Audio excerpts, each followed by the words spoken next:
पिछली क्लास में हमने देखा था डेडलॉक होता क्या है और हमने डेडलॉक कैरेक्टराइजेशन के बारे में बात की थी। ठीक है, तो डेडलॉक कैरेक्टराइजेशन में हमने एक पार्ट देखा था कि नीड ऑफ नेसेसरी कंडीशंस क्या होते हैं डेडलॉक के, हमने ये देखा था। तो हमने देखा कि नेसेसरी कंडीशंस कौन कौन से होते हैं। पहला हमने देखा था म्यूचुअल एक्सक्लूजन, हमने बात की थी म्यूचुअल एक्सक्लूजन के बारे में। फिर दूसरी बात हमने की थी होल्ड एंड वेट। ठीक है, फिर हमने बोला था कि होल्ड एंड वेट। फिर थर्ड बात की थी हमने नो प्रिम्पशन, नो प्रिम्पशन।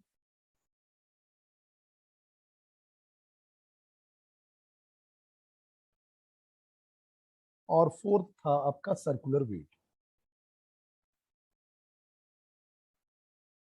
तो मैंने आपको बताया था कि ये जो चारों कंडीशंस हैं वो नेसेसरी कंडीशंस हैं। अगर कोई भी जो सिस्टम है उस सिस्टम के अगर प्रोसेसेस की बात करें तो अगर वो डेडलॉक में होंगे, कब होंगे?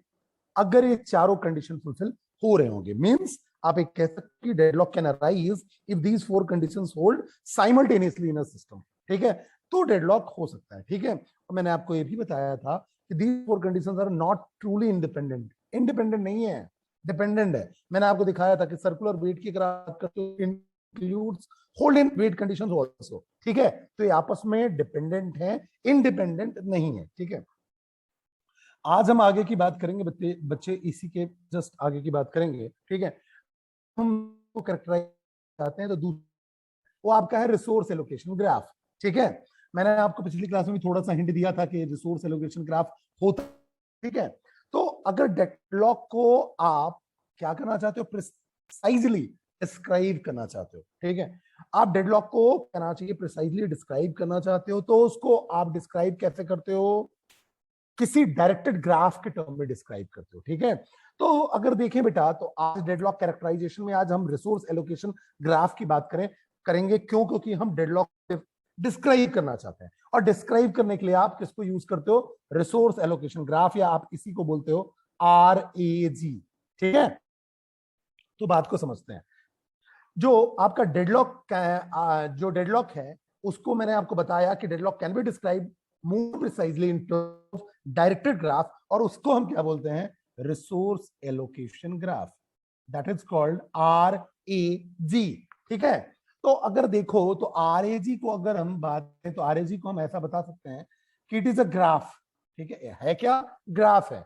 अब ग्राफ के अंदर आपके पास क्या होते हैं? वर्टाइसेस होते हैं और एजेस होते हैं। ठीक है, वर्टाइसेस और एजेस। तो RAG कैसे रिप्रेजेंट कर सकते हो? In terms of graph which consist vertices and edges. अब बात आती है कि अगर हम डेडलॉक की बात करते हैं तो वर्टाइसेस क्या है, क्या है? ठीक है, तो अगर मैं बोलूं कि वर्टाइसेस की बात करें तो वर्टाइसेस जो होंगे वो आपके प्रोसेसेस होंगे। वो आपके क्या हो गए? प्रोसेसेस एंड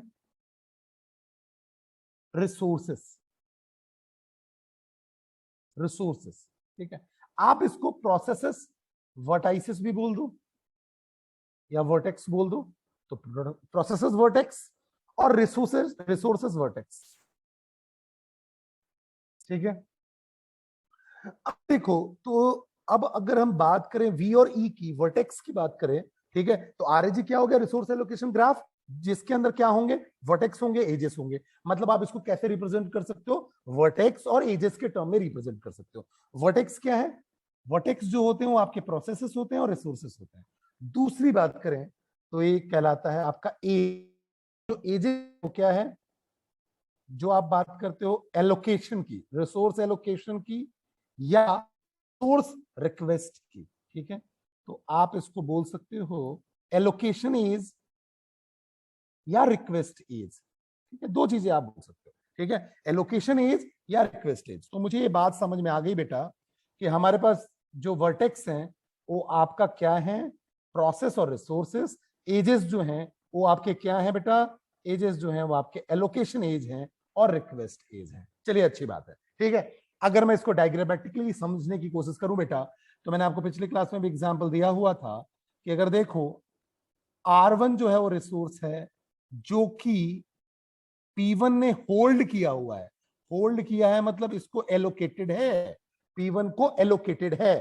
ठीक है, उसके जो है उसको चाहिए R2, P2 को रिसोर्स कौन सा चाहिए, R2, ठीक है। और R2 को किसने होल्ड करके रखा हुआ है, P2 ने होल्ड करके रखा हुआ है।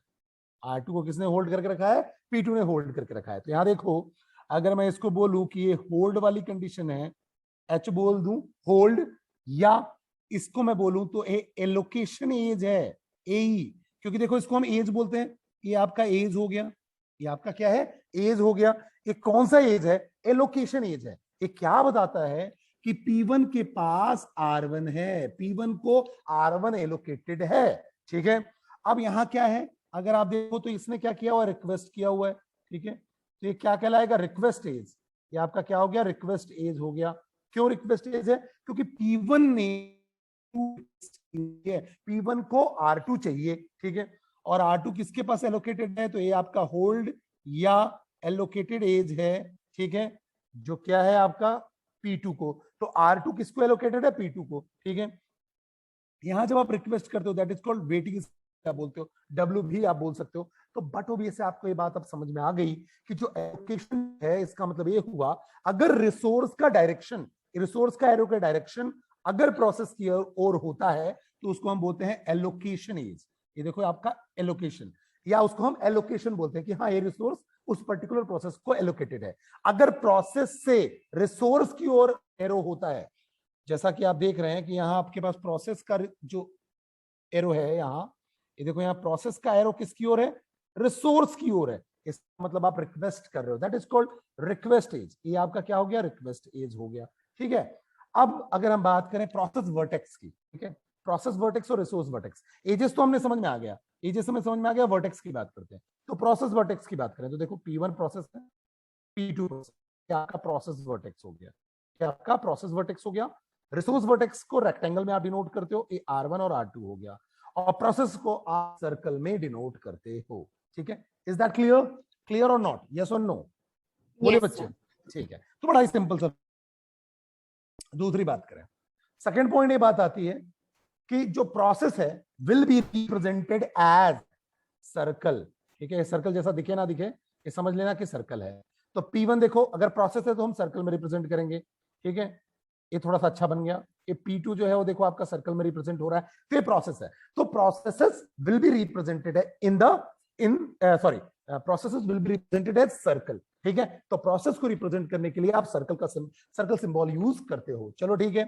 थर्ड अगर हम बात करें तो थर्ड पॉइंट ये है कि resources will be represented as rectangle. Rectangle के टर्म में रिसोर्सेज को हम बताते हैं। तो जैसे R1 रिसोर्स है, R2 रिसोर्स है, ठीक है, R3 रिसोर्सेस है, ये आपके रेक्टेंगल में बताए हुए हैं, ठीक है। और अगर आप रिसोर्सेज की बात करते हो, रिसोर्सेज क्या हो सकता है, CPU हो सकता है, मॉनिटर हो सकता है, मेमोरी हो सकता है, प्रिंटर हो सकता है, कोड हो सकता है, डेटा हो सकता है, ठीक है। ऐसे बहुत सारी चीजें हैं आपके। रजिस्टर्स, रजिस्टर्स भी आपके रिसोर्सेस हैं, तो रजिस्टर्स भी आपके क्या हो सकते हैं, रिसोर्सेस हो सकते हैं। चलिए अच्छी बात है। अब ठीक है, फोर्थ पॉइंट की अगर हम बात करें बेटा, कि जो रिसोर्सेस हैं वो दो टाइप के हो सकते हैं। जो रिसोर्सेस आपको हैं वो दो टाइप के हैं, ठीक है। एक कहलाता है सिंगल इंस्टांस ऑफ रिसोर्स, एक आपका कहलाता है single instance of resource, single instance of resource. दूसरा कहलाता है multi instance, multi instance, multi instance of resource. समझने की कोशिश करना, चलो देखते हैं। तो बेटा अगर हम बात करें रिसोर्सेज को हमने दो कैटेगरी में डिवाइड कर दिया बच्चे। दो कैटेगरी में हमने क्या डिवाइड कर दिया, एक है आपका सिंगल इंस्टेंस, एक है आपका मल्टी इंस्टेंस ऑफ रिसोर्स।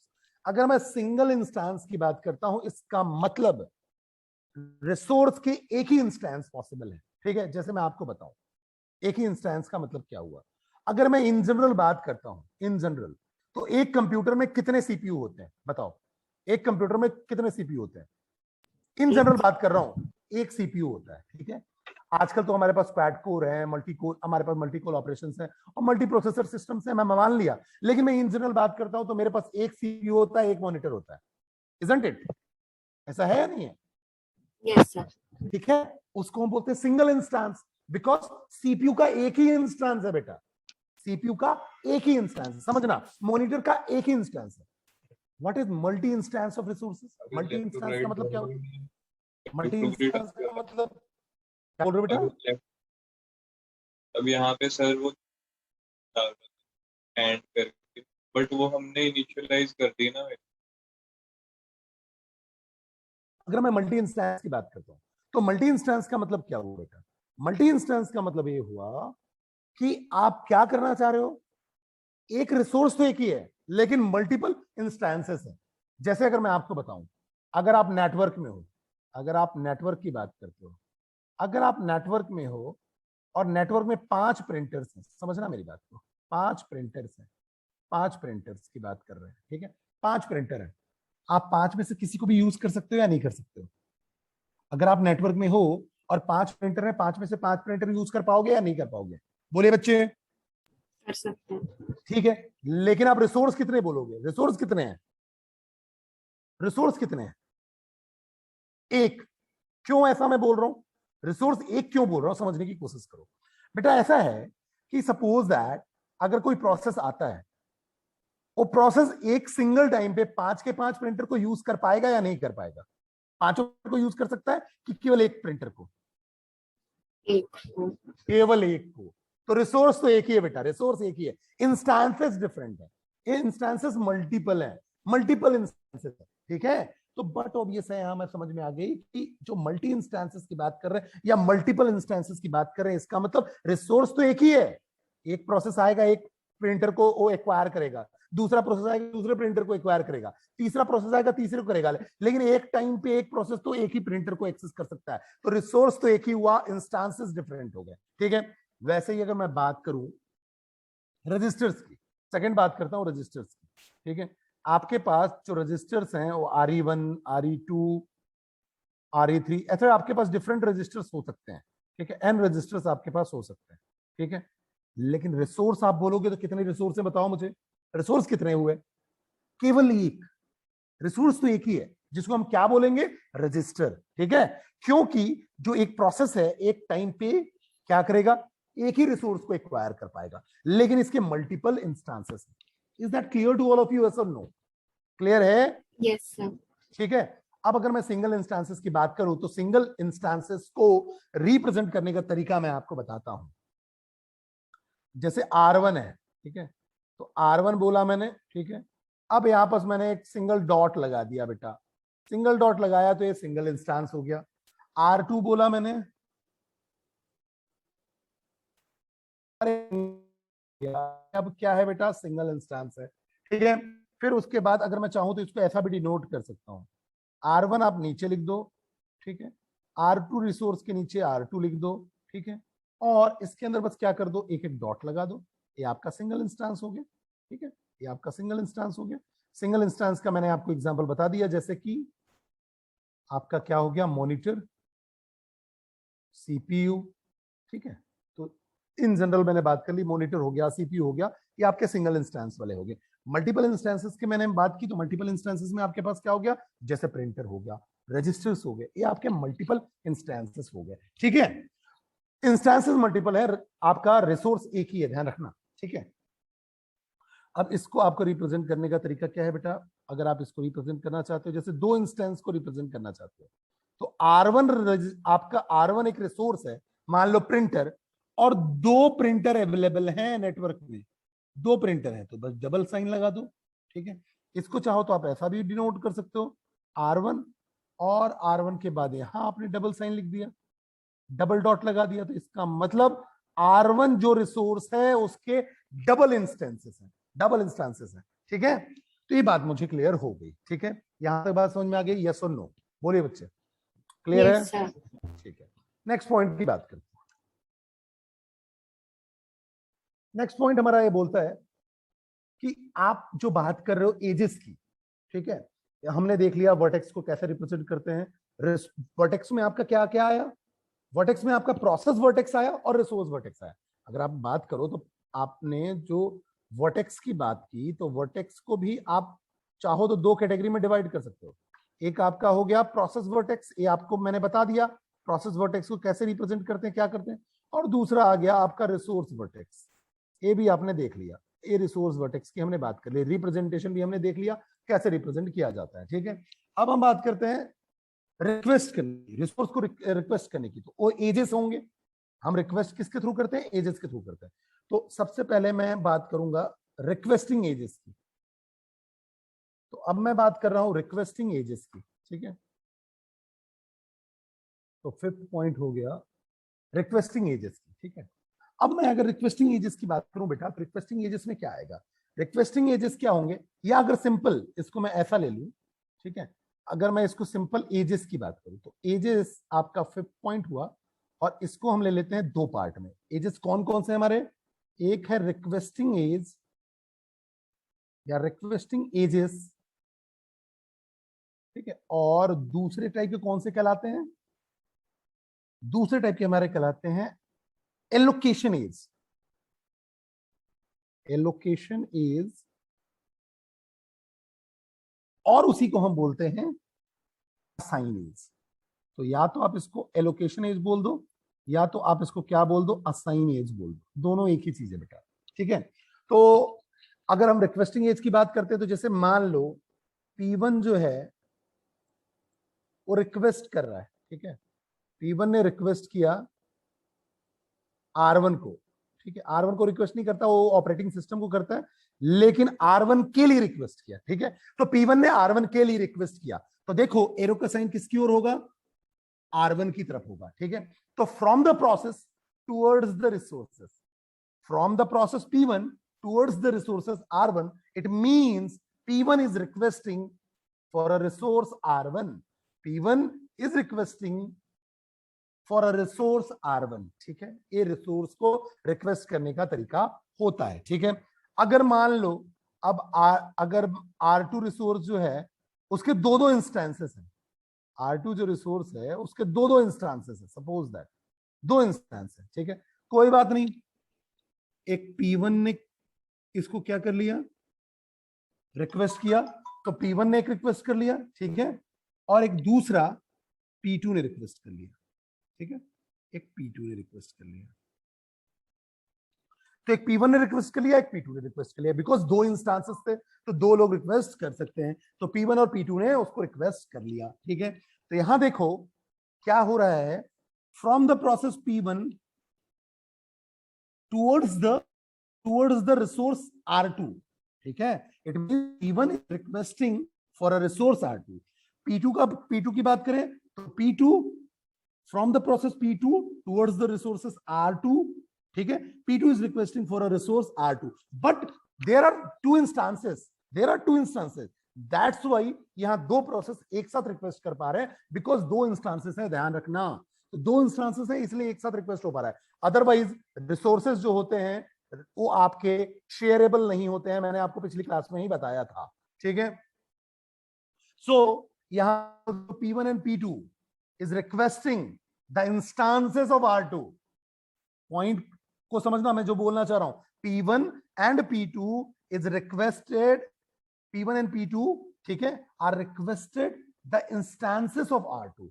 ठीक है, R2 की इंस्टांसेस को एक्सेस करने की कोशिश कर रहे हैं, क्योंकि दो इंस्टांसेस है। ठीक है, अब वैसे ही अगर हम बात करें एलोकेशन एज या असाइन एज की बात करें, तो देखो अगर डायरेक्शन कैसा हो, प्रोसेस की ओर हो, अगर एरो का डायरेक्शन प्रोसेस की ओर हो, इसका मतलब उसको रिसोर्स मिला हुआ है, रिसोर्स असाइन है, रिसोर्स एलोकेटेड है।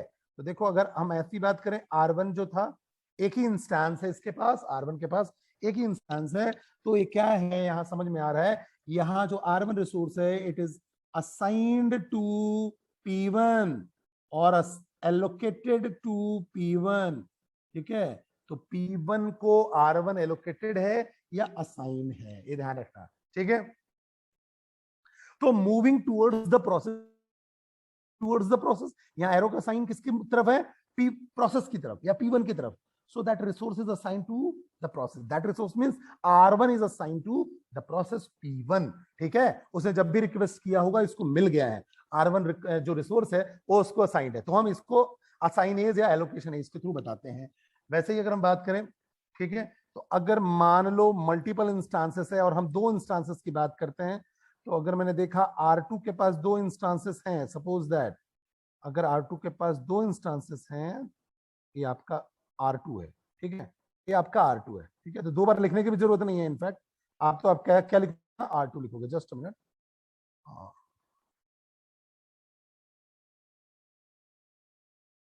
ठीक है, जस्ट अ मिनट। तो मैंने इसको क्या बोला, ये आपका R2 हो गया, R2 के पास दो इंस्टांसेस हैं, तो आप ऐसा कर दो इसको, अब एक इंस्टांस P1 को मिला हुआ है और दूसरा इंस्टांस P2 को मिला हुआ है, दूसरा इंस्टांस P2 को मिला हुआ है, ठीक है, तो two instances of R2 is two instances of R2 are assigned to P1 and P2, हाँ बोल सकते हैं, two instances of R2 are assigned to P1 and P2, ठीक है, ऐसा हो सकता है, ये शेयरेबल नहीं है, दो इंस्टांसेस हैं इसलिए दो पर्टिकुलर प्रोसेसेस को मिल गया। वैसे ही बेटा मल्टीपल आपके पास इंस्टांसेस हो सकते हैं, 3 हो सकता है, 4 हो सकता है, जो अलग अलग प्रोसेसेस को मिल सकता है। इज दैट क्लियर और नॉट क्लियर है, बोलो बच्चे। यस ठीक है, तो इंपॉर्टेंट पॉइंट्स अब समझने की कोशिश करते हैं, क्या इंपॉर्टेंट पॉइंट्स है, ठीक है। अगर देखा जाए तो if graph contains no cycles, no process in the system is deadlock, ठीक है। तो पहला तो जो सबसे इंपॉर्टेंट पॉइंट ये है कि अगर साइक्लिक ग्राफ नहीं बन रहा है, ठीक है, साइक्लिक ग्राफ नहीं बन रहा है, मतलब अगर आपने P1 से स्टार्ट किया और P1 पे ही आप नहीं पहुंच रहे हो, P1 से स्टार्ट करके P1 पे ही नहीं पहुंच रहे हो, इट मींस डेडलॉक नहीं है, डेडलॉक नहीं है, ठीक है, डेडलॉक नहीं है, पक्का है, ठीक है। तो if graph contains no cycle, no process in the system is deadlock, ठीक है। चलिए अच्छी बात है, ये बात तो समझ में आ गई। मतलब डेडलॉक होने के लिए पहली कंडीशन जरूरी क्या है कि साइक्लिक होना चाहिए, आपका ग्राफ कैसा होना चाहिए, साइक्लिक होना चाहिए, ठीक है। अब अगर बात करते हैं दूसरा सेकंड पॉइंट की हम बात करते हैं, if graph contains cycles then deadlock may exist,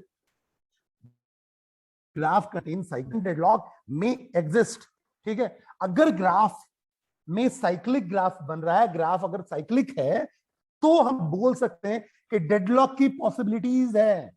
100% तो अभी भी बात नहीं हो रही है, 100% अभी भी बात नहीं है। अगर ग्राफ के अंदर साइकिल बन रहा है, इफ ग्राफ कंटेन्स साइकिल्स, तो it means there may be chances of deadlock, but we are not 100% sure, हम 100% श्योर नहीं है, हाँ हो सकता है कि डेडलॉक आ जाए। तो सबसे पहली कंडीशन तो यही हो गई कि डेडलॉक अगर आपको देखना है तो आपको देखना पड़ेगा जो ग्राफ है वो साइक्लिक है या नहीं है। तो if graph contain cycles then deadlock may exist, ठीक है।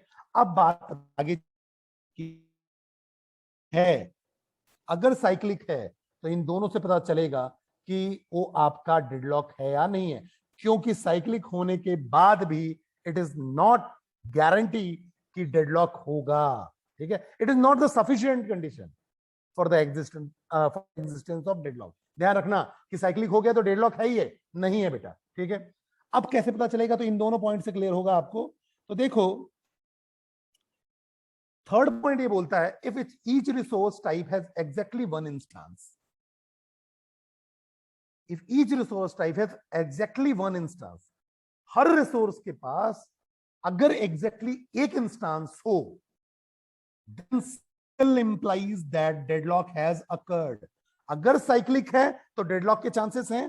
तो अगर साइक्लिक है और हर रिसोर्स के एक ही इंस्टांस है, हर रिसोर्स के एक ही इंस्टांस है, जैसे हमने यहां देखा कि अगर जैसे R1 है केवल एक ही इंस्टांस है, यहां देखो यहां R1 है केवल एक ही इंस्टांस है, तो और साइक्लिक भी है मान लो, और साइक्लिक भी है, तो डेडलॉक होगा ही होगा।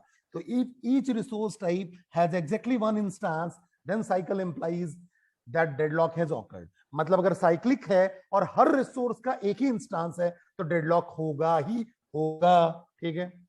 नेक्स्ट बात हम ये करेंगे, ठीक है, कि अगर साइक्लिक है लेकिन रिसोर्सेस के इंस्टांसेस मल्टीपल है, several instances, if resource type है several instances, then cycle doesn't imply that deadlock has occurred.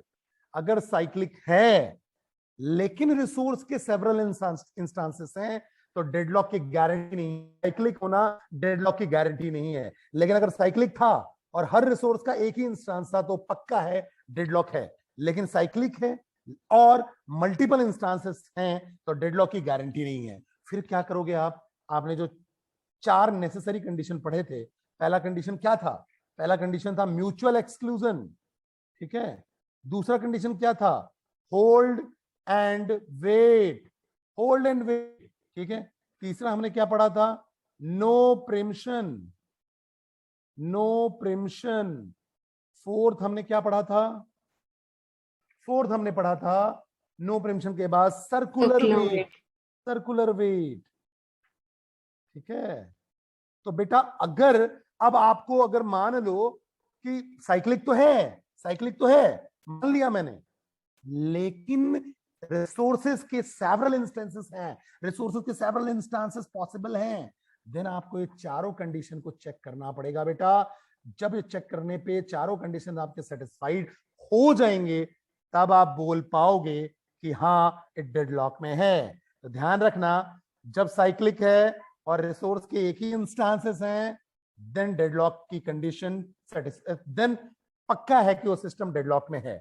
लेकिन मल्टीपल इंस्टांसेस हैं, आप कंफर्म नहीं बोल सकते हो, उसके फिर आपको चारों कंडीशन चेक करना जरूरी है। So in this case cycle in a graph, so in this case cycle in a graph is necessary but not the sufficient condition for the existence of deadlock. Cycle होना तो necessary condition है ही, लेकिन उससे आप determine नहीं कर पाओगे कि डेडलॉक है, फिर आपको ये चारों कंडीशन पे मूव करना पड़ेगा, ठीक है।